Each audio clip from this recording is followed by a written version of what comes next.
A special thank you to each of our subscribers who make this channel possible. Here's today's story. In a landmark case that has captured global attention, a Hong Kong court is set to deliver its verdict on Monday regarding the trial of Jimmy Lai, a former pro-democracy media mogul and founder of the now-defunct Apple Daily newspaper. Lai, who is 78 years old, faces serious charges including conspiracy to commit sedition and collusion with foreign forces.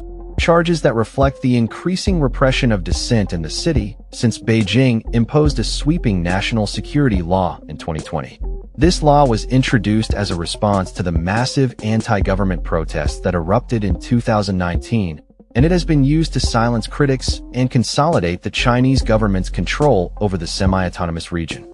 Jimmy Lai's journey from a rags-to-riches entrepreneur to a symbol of resistance against authoritarianism is a story that resonates deeply within and beyond Hong Kong. Lai, who made his fortune with the clothing chain Giordano, transitioned into the media landscape following the Tiananmen Square massacre in 1989, driven by a strong belief that information equates to freedom.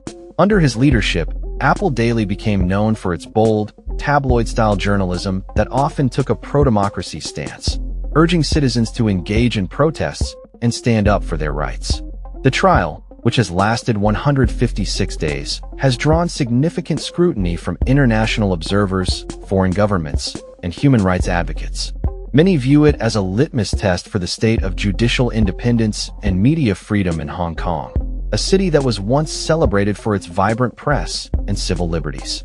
Since the implementation of the national security law, however, the landscape has drastically changed. Numerous civil society organizations have been disbanded, and many prominent activists have been arrested or have fled the city, seeking refuge in countries like the United Kingdom, Canada, and Australia.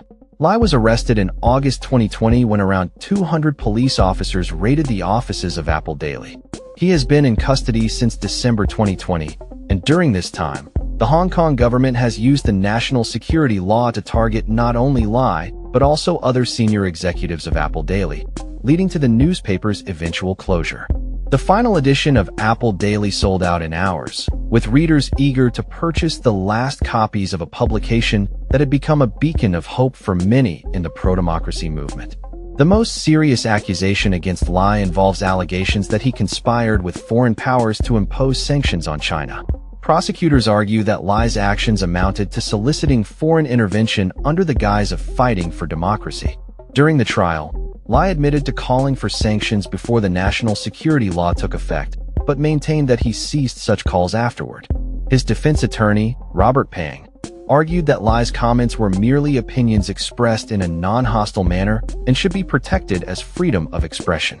The prosecution has also highlighted Lai's international connections, including meetings with high-profile U.S. officials during the height of the 2019 protests. They claim these interactions demonstrate Lai's intent to undermine China's sovereignty. This assertion has been met with skepticism by Lai's legal team, who described one of the prosecution's witnesses as unreliable. The defense contends that even if the witness's testimony is accepted, it does not prove that Lai conspired with others to solicit foreign actions against China. The case has drawn responses from foreign governments, including the United States and the United Kingdom, both of which have called for Lai's release.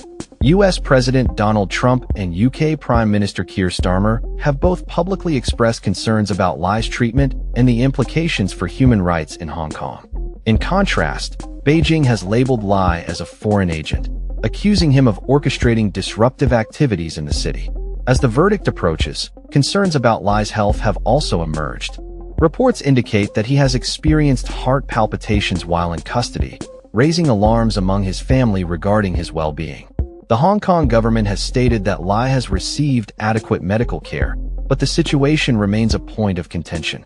The national security law allows for a range of penalties, from 3 years for lesser offenses to life imprisonment for the most serious crimes. Should the court find Lai guilty, sentencing will occur at a later date, and he retains the right to appeal the decision. This trial not only represents a pivotal moment for Lai, but also serves as a crucial indicator of the future of freedom of expression and political dissent in Hong Kong. The outcome will undoubtedly have far-reaching implications for the city's civil liberties and the ongoing struggle for democracy in the face of increasing authoritarianism. That's all for this story.